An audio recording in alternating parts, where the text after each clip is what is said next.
Une petite cuisine aux mœurs Johnny's. Un vaisselle sale encombre l'évier. Antoinette, 67 ans, fatiguée, est assise à une chaise, près de la table. Chrissy, 30 ans. Sa fille est debout près de l'évier. Un tablier fleurit sur sa robe. Robert, 40 ans, entre, visiblement exaspéré. Si tu ne fais pas la vaisselle aujourd'hui, tu dormiras dehors, lance Robert. Ces mots tranchent l'air comme un couteau. Un silence pesant s'ensuit. Antoinette sent son cœur battre, non pas de surprise, elle a déjà entendu des menaces similaires, mais d'une certitude glaciale que cette fois, il est sérieux. Le regard de Robert est différent, plus dur, plus déterminé. À 67 ans, Antoinette se sent comme un poids inutile dans cette maison où elle a trouvé refuge après avoir tout perdu. Antoinette voit ses mains trembler sur le tablier fleuri qu'elle avait elle-même cousu il y a des années, quand elles étaient une famille unie, quand elles avaient leur propre maison, quand elles croyaient encore que les gens de bien trouvaient toujours la protection divine. Comme elle s'était trompée. Robert, s'il te plaît, murmure Chrissy, mais sa voix se perd dans sa gorge quand il se tourne vers elle avec ce regard qu'Antoinette connaît bien. Celui qui la fait sentir comme une intruse, comme quelqu'un qui n'a pas sa place ici. Non, Chrissy, ça suffit. Je travaille toute la journée, je paye toutes les factures de cette maison, et je rentre à la maison pour trouver l'évier plein de vaisselle sale. Ta mère passe sa journée sans rien faire, et quand je lui demande quelque chose de simple, elle m'ignore. L'accusation est injuste, et Robert le sait. Antoinette a passé toute la journée à cuisiner pour eux, à préparer ce ragoût que Robert apprécie tant, à nettoyer la maison de fond en comble. Mais la vaisselle est restée pour plus tard, parce que ses articulations la faisaient souffrir, parce que porter cette lourde casserole avait déjà été un effort que son corps de 67 ans a protesté. Mais expliquer cela serait inutile. Robert ne veut pas d'explication, il veut un prétexte. Antoinette se lève lentement de sa chaise, sentant le poids des années et des déceptions sur ses épaules. Je vais faire la vaisselle maintenant, murmure-t-elle, mais il secoue la tête avec un sourire cruel. Trop tard. Tu as eu toute la journée, maintenant tu vas apprendre à respecter les règles de cette maison. C'est à ce moment-là que quelque chose se brise définitivement en elle. Ce n'est pas de la colère, ce n'est pas du désespoir, c'est une terrible lucidité, comme si un épais brouillard se dissipait enfin. Elle se voit à travers ses yeux, une vieille femme inutile, un poids mort, quelqu'un qui a perdu le droit à la dignité au moment où elle a tout perdu. Son cheminement jusqu'à ce moment d'humiliation a commencé il y a 3 ans, lorsque le pasteur Élie est arrivé dans leur petite congrégation avec sa Bible dorée et ses promesses de prospérité. Veuve depuis 15 ans, elle avait élevé Chrissy seule, travaillant comme couturière jusqu'à ce que ses doigts saignent, épargnant chaque centime pour que sa fille puisse étudier, pour qu'elle ait une vie meilleure que la sienne. À sa retraite, elle possédait une petite maison simple, mais la sienne, quelques économies, et la satisfaction d'avoir rempli son rôle de mère. Chrissy avait épousé Robert, qui à l'époque semblait être un bon garçon, travailleur et respectueux. Elle vivait une vieillesse paisible, s'occupant de son jardin, faisant des confitures à vendre, et aidant à l'église. C'est là qu'elle a rencontré le pasteur Élie. Grand, bien habillé, avec une éloquence captivante qui faisait croire même aux plus sceptiques que Dieu voulait le bénir matériellement. Sœur Antoinette, disait-il, lui tenant les mains après le culte, je vois une onction spéciale sur vous. Dieu veut utiliser votre foi pour bénir non seulement vous, mais toute cette congrégation. Elle a commencé doucement, comme tout le monde. 100 € ici, 200 là, toujours avec la promesse que Dieu multiplierait par 10. Quand sa petite maison a été mise en garantie d'un prêt sacré, qui générerait des ressources pour étendre l'œuvre de Dieu, elle était déjà tellement prise dans la toile de mensonges qu'elle ne pouvait plus voir la réalité. Maman, tu es sûre de ça? Chrissy lui avait demandé lorsqu'elle lui a parlé de l'acte. Ce pasteur est apparu de nulle part, mais elle était aveuglée par la foi et l'orgueil. Ma fille, tu ne comprends pas les choses de Dieu. C'est un investissement dans le royaume. 3 mois plus tard, le pasteur Élie avait disparu avec l'argent de dizaines de familles, et elle était dans la rue, avec seulement les vêtements sur le dos et l'humiliation d'avoir été trompée par quelqu'un, en qui elle avait déposé non seulement sa confiance, mais sa foi. Chrissy l'avait accueillie, bien sûr, c'était sa fille, elle l'aimait, et elle ne l'abandonnerait jamais. Et Robert. Robert n'a jamais caché son mécontentement. Au début, c'était subtil. Des commentaires acerbes sur les gens qui se laissent influencer par des charlatans. Des regards de désapprobation quand elle occupait de l'espace dans le petit salon. Des soupirs exagérés quand elle devait utiliser les toilettes pendant ses émissions de télévision. Avec le temps, l'hostilité est devenue plus ouverte. Il a commencé à faire des listes de tâches ménagères, comme si elle était une employée mal payée. Il se plaignait de la consommation d'électricité quand elle allumait une lampe, remettait en question chaque euro dépensé pour sa nourriture ou ses médicaments. Il a transformé sa présence dans sa maison en une reddition de comptes constante. Ta mère doit comprendre que ce n'est pas un hôtel ici, il avait dit à Chrissy un soir, pensant qu'elle dormait. Soit elle devient utile, soit elle devra chercher un autre endroit. Chrissy essayait de la défendre, mais toujours timidement, presque en s'excusant d'avoir une mère qui avait besoin d'aide. Antoinette voyait son mariage se détériorer, à cause d'elle, voyait comment Robert utilisait sa présence comme une arme pour la contrôler, et cela lui faisait plus mal que toutes les humiliations. Et puis ils sont arrivés à cette nuit fatidique. Robert était rentré du travail particulièrement irrité.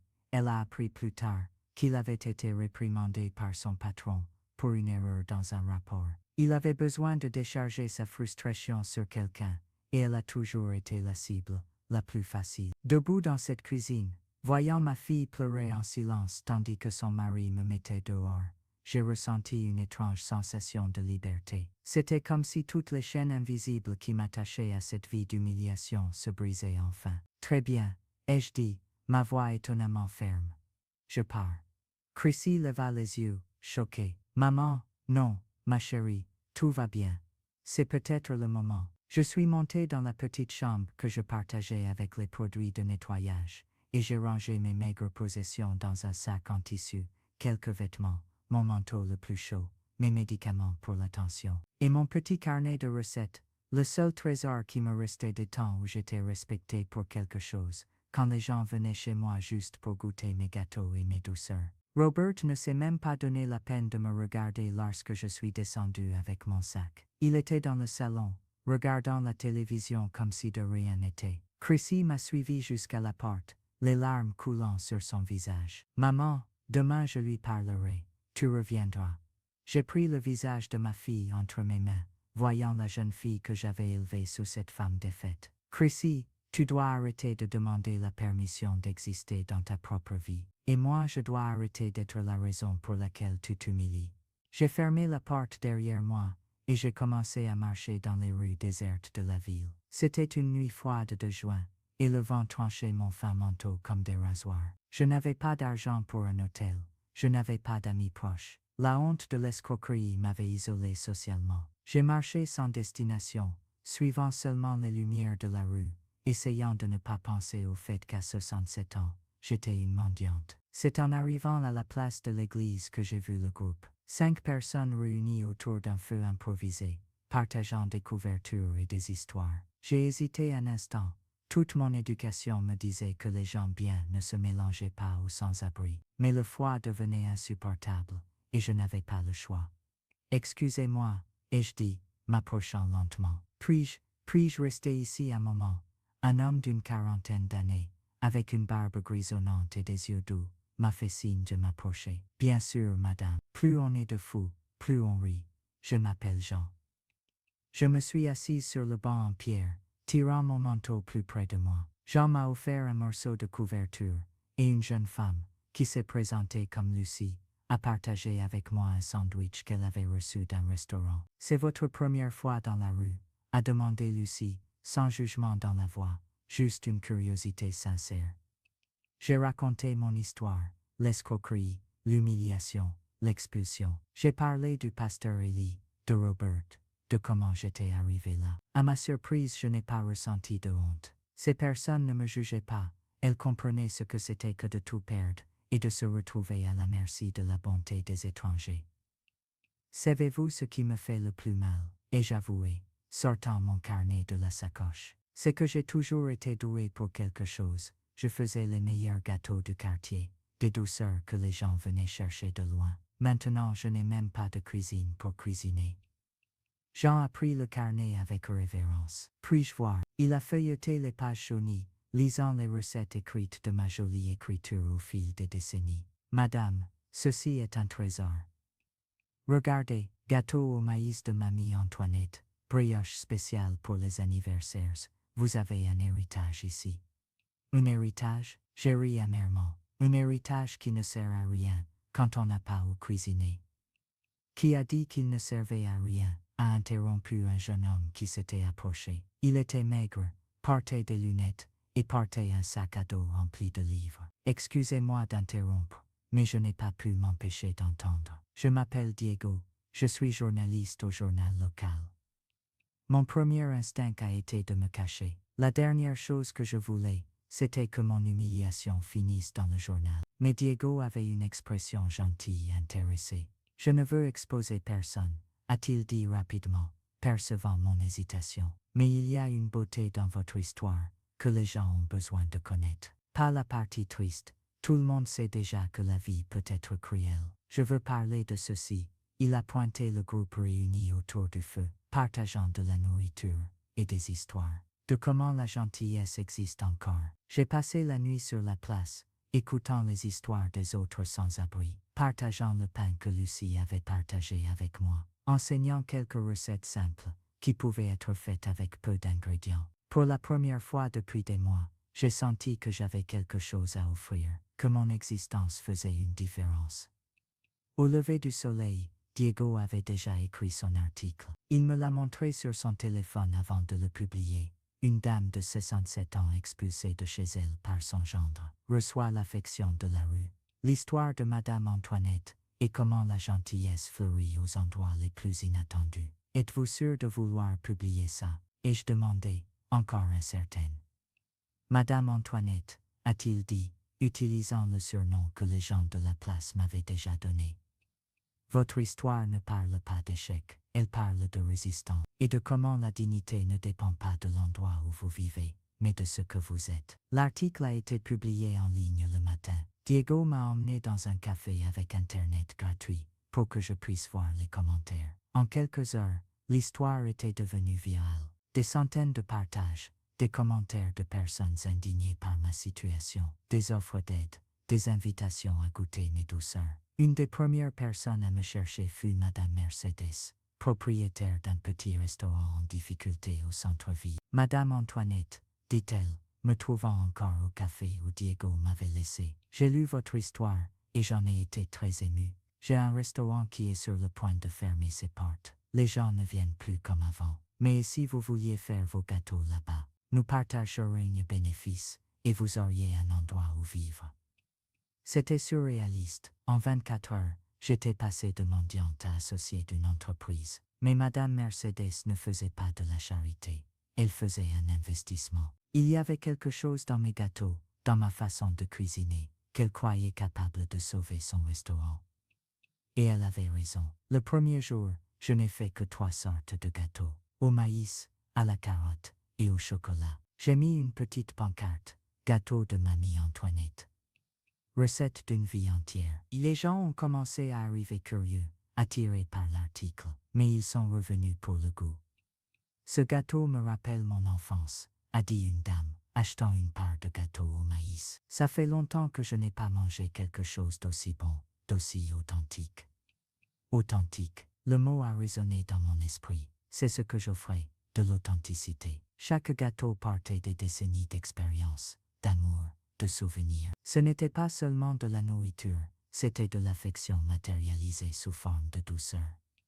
En une semaine, le restaurant de Madame Mercedes était toujours plein. Les gens venaient non seulement pour les gâteaux, mais pour discuter avec moi, pour écouter mes histoires, pour demander des conseils. J'étais devenue non seulement une pâtissière, mais une sorte de conseillère informelle, une figure maternelle pour ceux qui en avaient besoin. Si vous suivez cette histoire, et que vous vous identifiez à la force que nous trouvons dans les moments les plus difficiles, sachez qu'il existe de nombreux autres récits, comme celui-ci qui peuvent inspirer votre parcours. Continuez à suivre des histoires de réussite et de renaissance.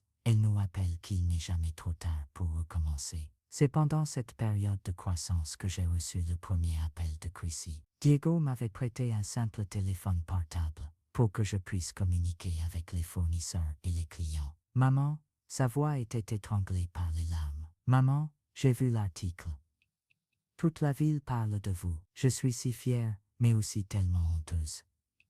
Ma fille, tu n'as aucune raison d'avoir honte. Si maman, j'ai laissé Robert vous mettre dehors. Je suis restée silencieuse pendant qu'il vous humiliait. Quel genre de fille suis-je? Je pouvais entendre Robert crier au fond, lui disant de raccrocher, que je faisais la victime pour attirer l'attention. Mais pour la première fois depuis des années, Chrissy n'a pas obéi immédiatement. Maman, je veux que vous reveniez à la maison. Robert, il regrette. Il a dit qu'il était allé trop loin.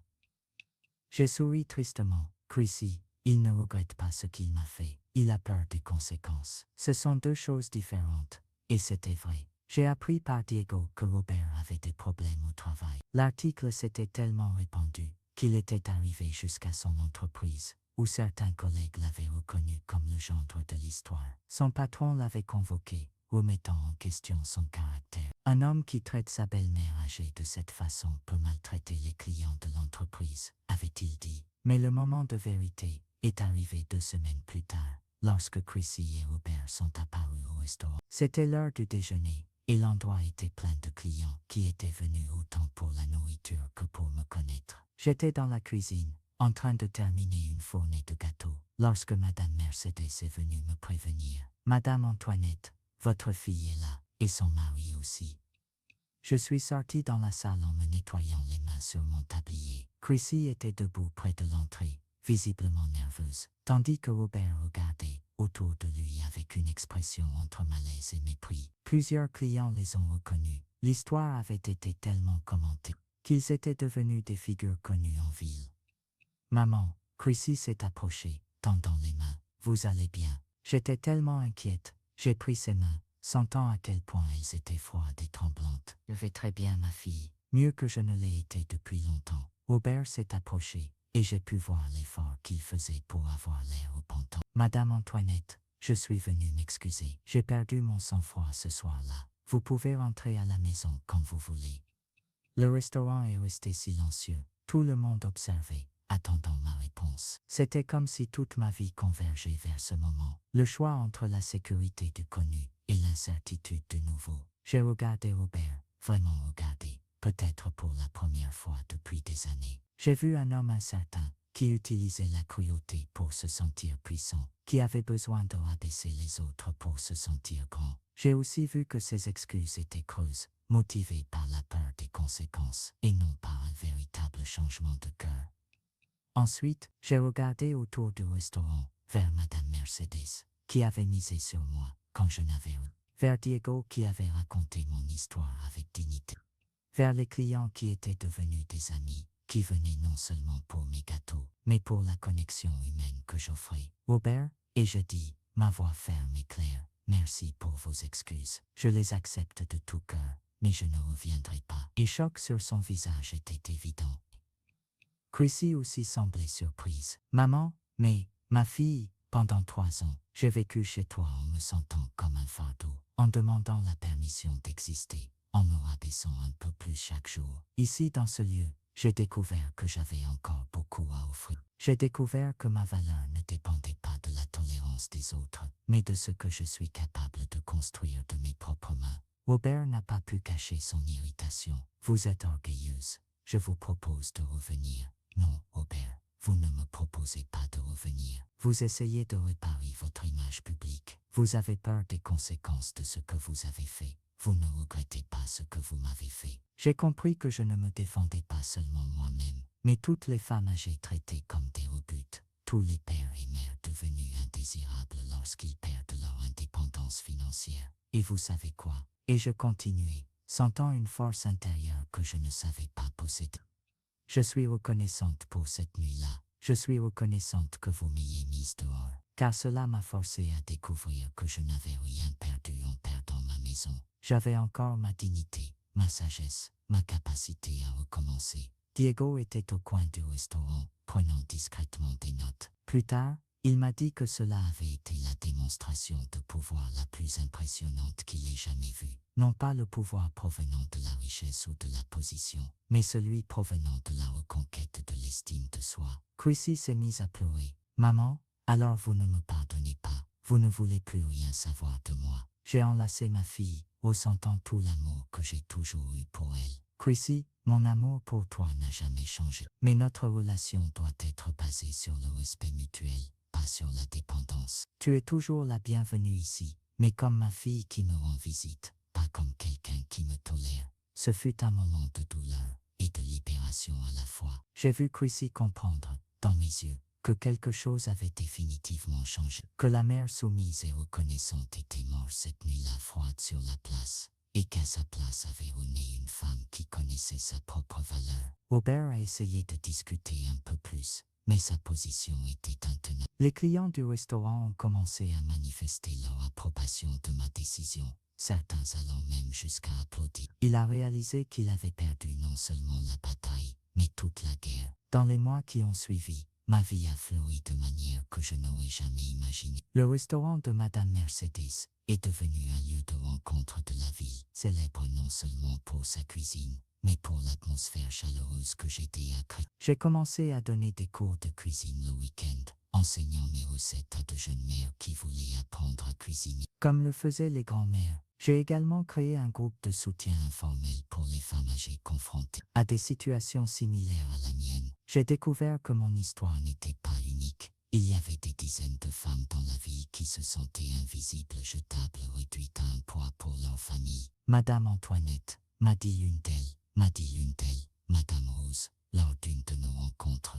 Vous m'avez appris que l'âge n'est pas synonyme d'inutilité. À 70 ans, j'ai repris mes études. Je vais terminer mes études secondaires que je n'avais jamais pu achever. Ces transformations étaient plus gratifiantes que tout profit financier. J'avais découvert mon but, montrer que la troisième âge peut être le début d'un nouveau chapitre, et non la fin de l'histoire. Diego a continué à suivre mon parcours, écrivant des articles occasionnels sur les transformations qui se produisaient dans la ville à cause de mon histoire. Madame Antoinette est devenue un symbole, a-t-il écrit dans l'un de ses articles, non seulement de résistance, mais de renaissance. Elle prouve qu'il n'est jamais trop tard pour recommencer, pour découvrir de nouveaux talents, pour se réinventer.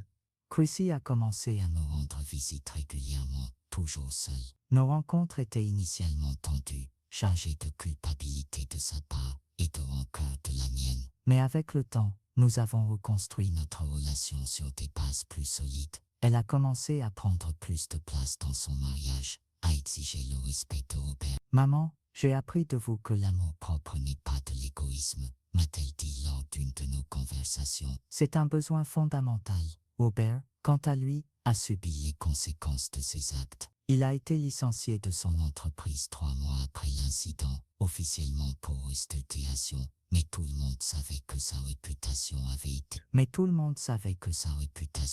été irrémédiablement terminée. Il a trouvé du travail dans une autre ville, et ils ont déménagé. Chrissy m'a dit qu'il avait changé, que l'échec l'avait suffisamment humilié pour le faire réfléchir sur son comportement. J'ai espéré que ce soit vrai, pour le bonheur de ma fille, mais j'ai gardé une distance saine. Un an après cette nuit sur la place, le restaurant de Madame Mercedes a été élu meilleur restaurant de la ville lors d'une cérémonie locale. Pendant la cérémonie, on m'a appelé sur scène pour recevoir un hommage spécial. Madame Antoinette représente ce qu'il y a de mieux dans notre communauté, a déclaré le maire pendant son discours. Elle nous rappelle que chaque personne a de la valeur, indépendamment de son âge, de sa situation financière ou des circonstances de sa vie. Debout sur cette scène, regardant le public qui applaudissait, j'ai vu des visages familiers. Madame Mercedes, Diego, Jean et Lucie de la place, qui avaient réussi à sortir de la rue et reconstruisaient leur vie. Chrissy au premier rang avec des larmes de fierté dans les yeux. Mais le plus important était ce que je ressentais intérieurement, la paix. Non pas la paix de la conformité, mais la paix de celle qui a trouvé sa place dans le monde, son but, sa voie. Il y a 2 ans, j'ai commencé mon discours. J'étais une femme qui avait tout perdu, sa maison, ses économies, sa dignité. Je pensais que ma vie était terminée, que je n'avais plus rien à offrir. Aujourd'hui, je comprends que je n'avais rien perdu. J'avais seulement perdu les choses qui m'empêchaient de découvrir qui j'étais vraiment. J'ai fait une pause, voyant certaines personnes se sécher les yeux. Je veux dire à toutes les femmes, à toutes les personnes qui se sentent invisibles, rejetées, sans valeur, vous êtes beaucoup plus fortes que vous ne le pensez. Parfois, tout perdre est la seule façon de découvrir que nous avons encore tout ce qui compte vraiment. Notre dignité, notre sagesse, notre capacité à aimer et à être aimé. Les applaudissements ont été longs et émus. Mais pour moi, la vraie récompense n'était pas la reconnaissance publique. Elle était dans la certitude d'avoir transformé ma plus grande défaite en ma plus grande victoire. Aujourd'hui, à 69 ans, je me réveille chaque matin en sachant que j'ai un but. Mon petit appartement au-dessus du restaurant n'est peut-être pas grand, mais il est à moi. Mes économies ne sont peut-être pas abondantes, mais elles sont le fruit de mon travail, de ma dignité. Mes relations sont peut-être peu nombreuses, mais elles reposent sur le respect mutuel. Et quand je me regarde dans le miroir, je ne vois plus une femme vaincue. Je vois quelqu'un qui a appris que le vrai pouvoir ne vient pas de là où vous habitez ou de combien d'argent vous avez. Il vient de savoir qui vous êtes et de ce dont vous êtes capable. Cette nuit froide sur la place de l'église, où je pensais avoir touché le fond, a en réalité été le moment où j'ai trouvé un appui solide pour me redresser. C'est à ce moment-là que j'ai découvert que peu importe votre âge, peu importe combien de fois la vie vous fait tomber, il est toujours possible de recommencer. Il est toujours possible de choisir la dignité plutôt que la résignation. Mon histoire ne parle pas seulement d'une dame qui a tout perdu et a reconstruit sa vie. Elle parle du pouvoir transformateur de refuser de devenir invisible, de refuser d'accepter des miettes quand vous méritez une place à table. Elle parle de la découverte que le respect de soi n'est pas un luxe, c'est un besoin fondamental pour une vie épanouie. Et s'il y a une chose que je veux laisser aux générations futures, en particulier aux femmes, c'est celle-ci. Ne permettez jamais à personne de vous faire sentir comme un fardeau. Vous êtes des cadeaux pour ce monde. Vous portez une sagesse et une expérience que personne ne peut vous enlever. Et jamais, jamais, il n'est trop tard pour recommencer, pour vous réinventer, pour découvrir que vous avez encore beaucoup à offrir. Parce que parfois, ce qui semble être la fin n'est que le début d'une bien meilleure histoire.